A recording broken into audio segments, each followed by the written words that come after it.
I created a Dogman using my pet dog.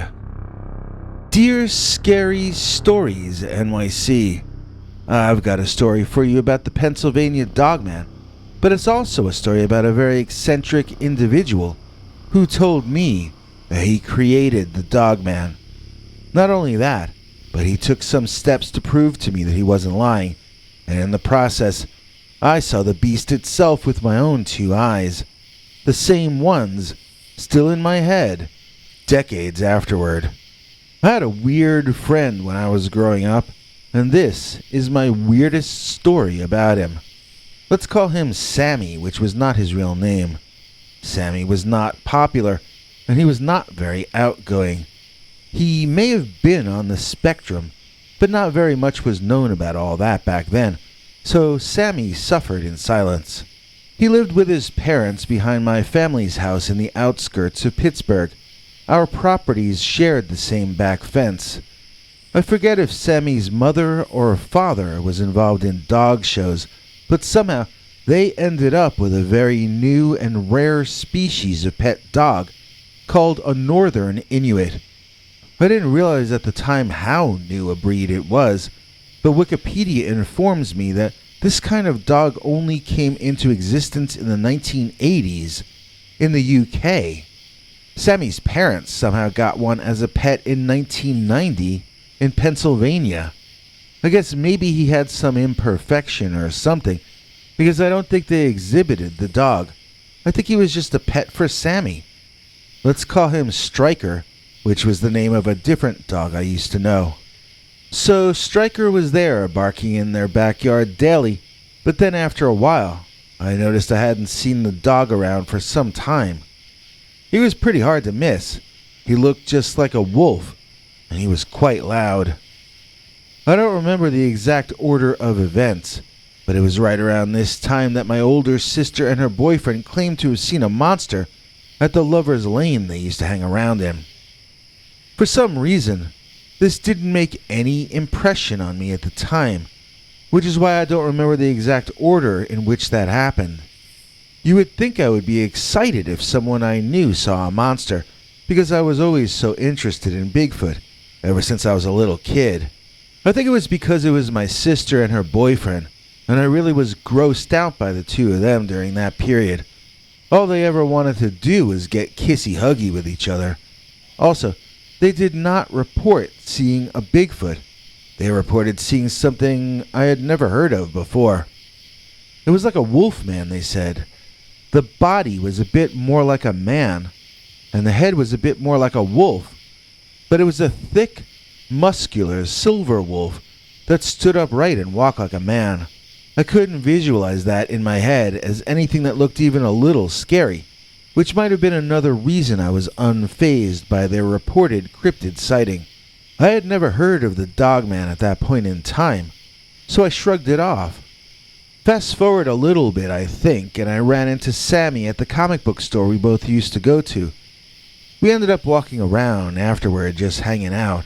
All of a sudden, out of the blue, he told me that he turned Striker, his dog, into a werewolf. I just laughed. The sentence made no sense to me. I remembered that I hadn't seen or heard Striker for some time, so I asked Sammy whatever happened to him. Sammy was getting frustrated with me. He said he already told me what happened to Striker. He, Sammy, had turned Striker into a werewolf. So I stared at my unique friend, and I wondered if he had done something to harm the dog, or worse. I didn't know what he meant about turning the dog into a wolfman, so I thought it might be a euphemism for something awful. Cautiously, I asked Sammy to explain to me in some detail what he was talking about, because I didn't know how to turn a dog into a werewolf. So Sammy launched into a whole lot of detail, way more than I really wanted or could even comprehend. It seemed he had been studying a few ancient magical systems on the basis that they might have been based on vibration of matter and energy. It was this really long explanation that came all the way around full circle until I understood that what he was basically saying was that he found the correct way to pronounce certain ancient words, which, if combined with certain ritual practices, could actually cause a transformation of not just inanimate objects, but also living beings. In fact, I think at one point he told me that in this theory, there was no such thing as an inanimate object. There was only life. Long story short, he used magical words to transform his dog Striker into something else. By this point, I was fascinated. I asked Sammy what he changed Striker into, and he sighed heavily. A werewolf, he said, exasperated. I told him I knew that part, but what did he mean when he said werewolf? Like a werewolf from the movies? Sammy said that werewolves from the movies were not real. Werewolves don't wear clothes. But movie werewolves were based on a real species. Of course, he was referring to what we now call the Dogman, but back then, you could call them whatever you wanted to, because nobody thought they even existed. He described the werewolf or Dogman to me, and after a while, I realized that he was describing the same thing that my sister and her boyfriend had been claiming to see at their lover's lane. I made a face reacting to that description, which Sammy took to mean that I didn't believe him. He told me he could prove it to me. He said he could show the werewolf to me because he knew the path it would walk at night. We agreed to sneak out and meet up at a specific location just before midnight.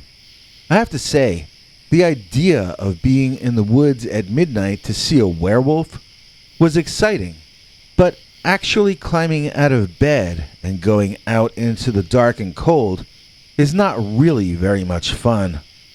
I said I would be there though, so I showed up, and Sammy was there too. He led me into the woods, instructing me not to say a single word through what was about to happen. He led me along a dirt path to a tree that we both climbed up pretty high into. We took up positions on fairly high branches, and Sammy pointed toward where I was to watch. After some time, along came Striker. Only he was not Striker any longer. I had not expected to see something that big and that savage looking, walking underneath our tree. I stood up. I wanted to run away. I didn't know what to do. Sammy motioned for me to sit down, so I did, but I wanted to scream and get out of there. That was not a pet dog walking toward us and underneath.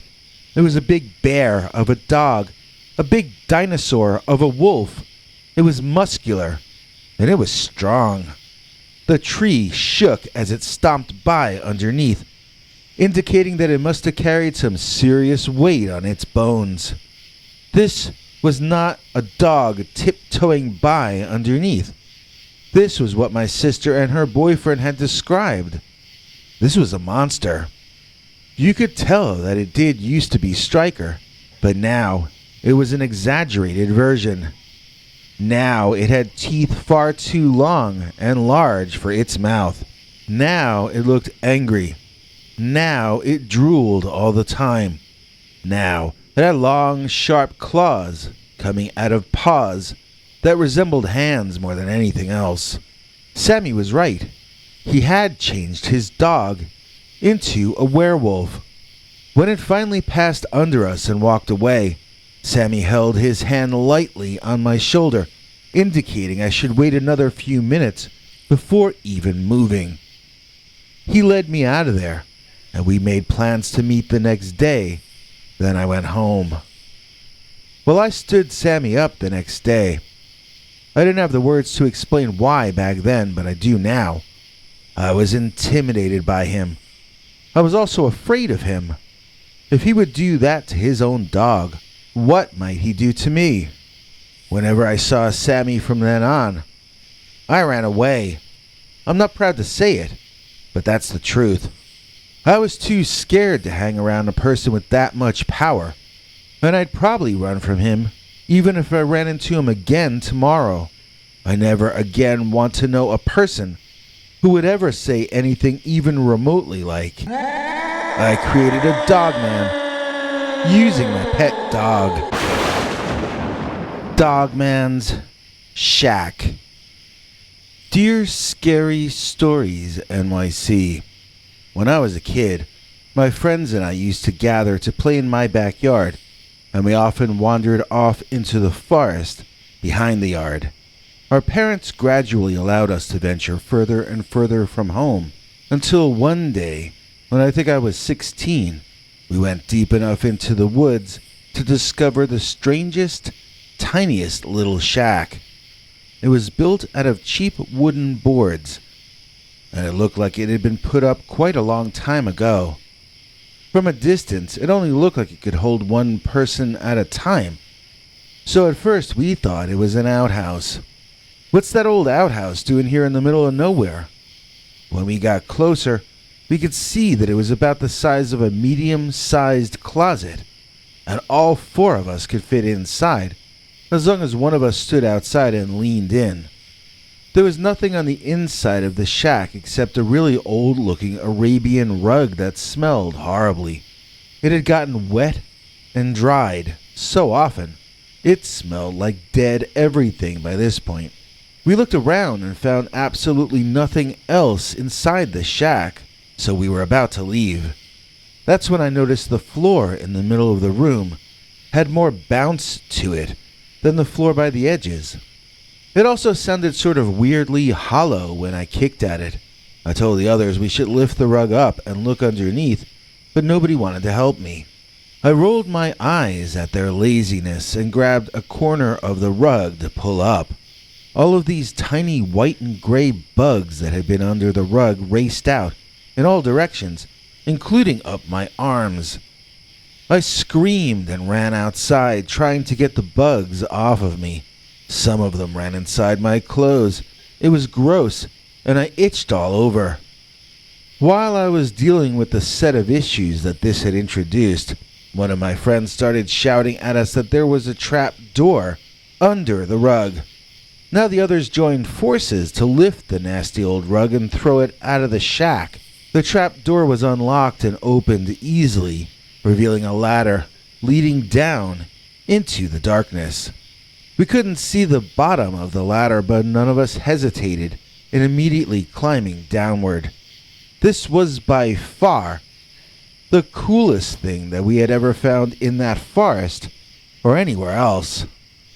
Those were the very early days of cell phones, and either we didn't have flashlights on them, or we didn't realize yet that we did. One of the guys had a little flashlight on his keychain, and that provided all our illumination. At the bottom of the ladder, there was only one way to go, and that was a primitive tunnel that stretched out further than our light. We started walking down in that direction, excited, but quiet. We were aware that a loud noise underground could lead to a cave-in. We had learned that from the TV. Plus, I can't speak for the others, but I had the weird vibe that someone or something might have, at least once, lived down there. If we didn't run into someone alive, we might run into their remains. I wanted to explore until the keychain light started to go out, then split out of there and maybe come back the next day with better flashlights. We actually wandered for a while, but there was never more than one way to go. It was all one long, winding, curving tunnel. Sometimes it was level, sometimes it was steeply uphill, and sometimes we slid down faster than we wanted to. We finally reached a fork in the tunnels and had to decide whether to continue left or right. Our friend with the keychain flashlight argued for neither. I have to hold this down to keep it on. My finger's getting sore, he whined. Besides, the battery's gonna go any second, and I don't want to be stuck down here without a light. That second thought sent a shudder through me, and I was about to second the motion of us heading back when I heard a sound.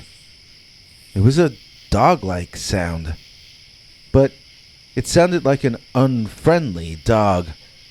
Or maybe it sounded like a feral dog. I looked down the tunnels, both the left and the right ones. In both, I could swear I was making out eye shine in the darkness. I could only see it with my peripheral vision, but it looked like 3 or 4 dogs or wolves or coyotes in the left tunnel, and at least as many in the right. I could see them clearly in my side vision, but when I would look directly, I could no longer see the eye shine.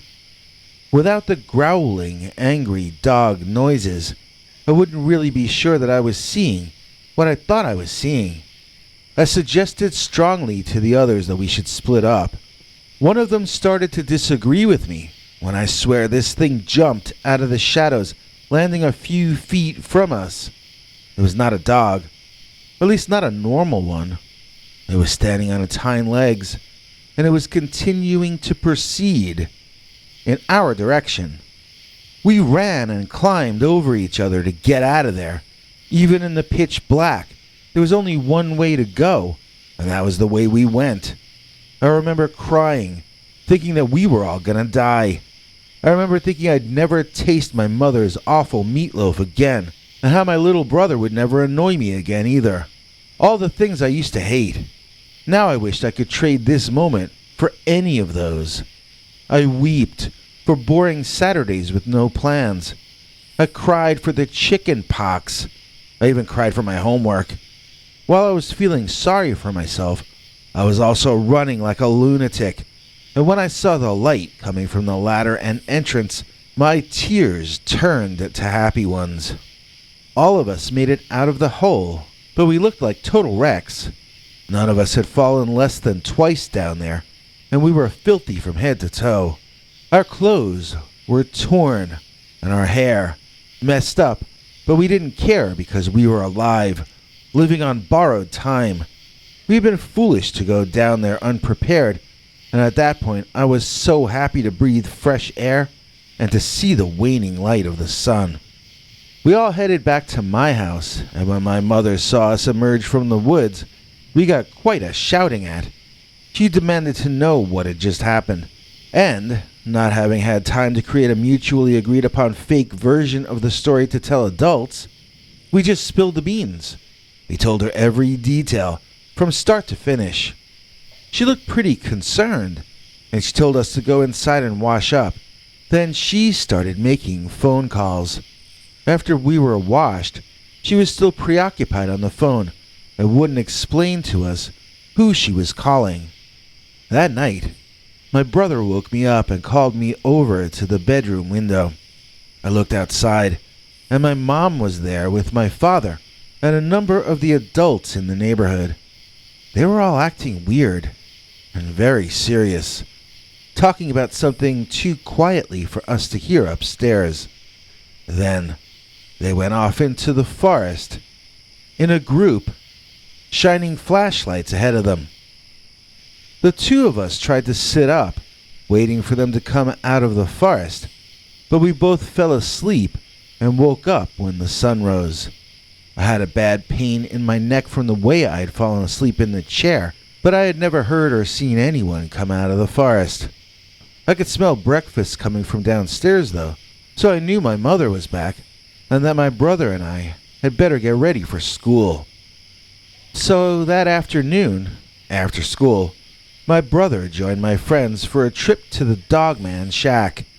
This time, we each had a nice big flashlight, so we felt we were thoroughly prepared for our adventure. When we reached the shack, though, we found it burned to the ground, rug and trap door included. And now the latter hole was filled with rocks of all sizes, from boulders down to pebbles. It looked like it would take a year to excavate that hole and get back down it. That must have been what the adults were doing in the forest the night prior. They must have been closing off this hole. That meant they knew about the shack, and they knew about the hole with the ladder in it. Probably they knew about the Dogman. What else did they know that they weren't telling us? To her dying day, my mother refused to tell us anything about that hole or the Dogman. She denied having gone into the forest that night, and denied knowing anything about a group of adults burning the shack down. She insisted she thought we made up the story of the shack to cover for having gotten ourselves so dirty. Even on her deathbed, when she knew she was going to pass on, she still refused to admit that she knew about any of this. So, as scary as that Dogman was, and as terrifying as our near miss with death was, the fact that my mother refused to ever let loose with even one secret about that underground tunnel system seems like the most frightening part of this story to me. What could be down there that would be so much more terrifying than the Dogman which we had already seen? What was that tunnel system? Where did it lead? And what did it have to do with the parents of my old neighborhood? Now that my mother is gone, these are questions I will never know the answers to. In fact, the only one with answers about that place is the Dogman. Underneath Dogman's shack. There's no one around who's greater than him. Who do I mean but Godzilla Tim? Please join me in thanking Godzilla Tim Walker for making this episode possible. In exchange, Godzilla Tim Walker gets all our perks, including our secret Sunday Uncensored stories, our 21 hours of archived secret stories, and the opportunity to view our episodes in advance of the general public. And you can have all these things too.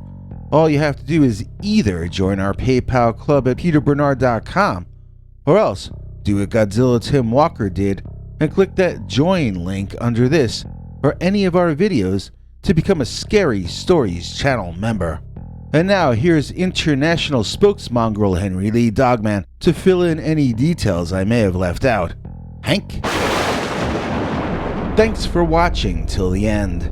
If you liked what you saw, please consider clicking like on the video or sharing it with your friends and family that you think might also be interested.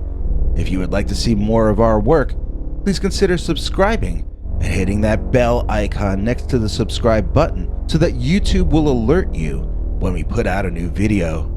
To become a channel member and gain access to our special perks, you can click that join link under each of our videos. Another option is to join our PayPal subscribers club at peterbernard.com. You can join for as little as 99 cents on YouTube or $1.50 at peterbernard.com, and that gains you access to our weekly secret uncensored episodes. If you'd like to see our 21 hours of archives of uncensored Dogman stories, then please join at the $3 level or above.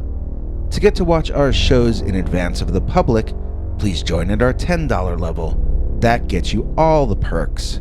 If you join our channel memberships, you need to check our community page here on YouTube in order to get the links to the secret videos and other perks.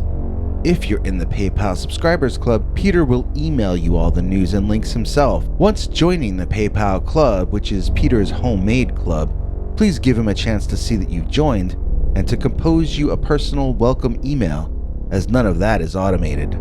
But whichever you join, we'll name you an executive producer for the next available episode. Do you have a scary experience that you'd like to share with us? You can email us at scarystoriesnyc@gmail.com or call our Scary Stories voicemail hotline at 804-LA-SCARY. That's 804-537-2279. It's a Google voicemail box, so that means it keeps cutting off after every 3 minutes. If your story is longer than that, please keep calling back and we can piece it together on our end. Good night, and have a scary tomorrow.